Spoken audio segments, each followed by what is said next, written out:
اللہ سے انصاف نہ مانگو کبھی، اللہ سے انصاف نہیں مانگنا چاہیے۔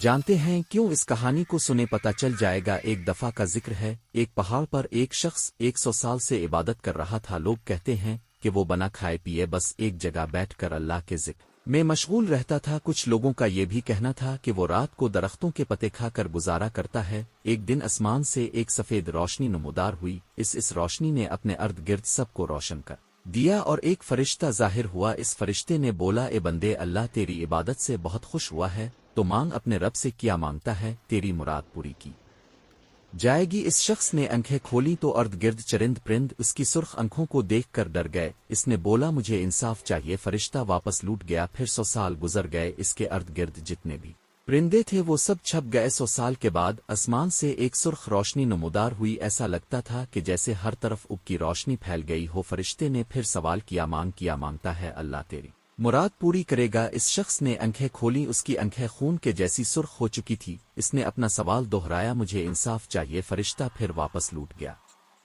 100 سال پھر گزر گئے۔ اب اس کے ارد گرد جو سر سبز درخت اور چہچہاتے چرند پرندے وہ سب غائب ہو چکے تھے۔ ہر طرف سوکھی جھاڑیاں تھیں۔ آسمان سے ایک سیاہ پروں والا فرشتہ پہاڑ پر اترا۔ ہر طرف اندھیرا چھا گیا۔ اس فرشتے نے بولا، کیا مانگتا ہے، اللہ تیری خواہش پوری کرے گا۔ اس شخص نے پھر اپنا سوال دہرایا، مجھے انصاف چاہیے۔ فرشتے کو غصہ آلف، اس نے اپنا پر مارا اور پہاڑ کو الٹ دیا۔ وہ شخص پہاڑ کے نیچے دب گیا اور فرشتہ بولا، انصاف یہ ہے کہ تو نے 300 سال اس پہاڑ پہ سواری کی، اب 300 سال یہ پہاڑ تجھ پہ سواری کرے گا۔ اسی لیے کہتے ہیں کہ اللہ سے انصاف نہیں مانگنا چاہیے کہ غلطی ہم سے بھی ہو سکتی ہے اور پکڑ ہماری بھی ہو سکتی ہے۔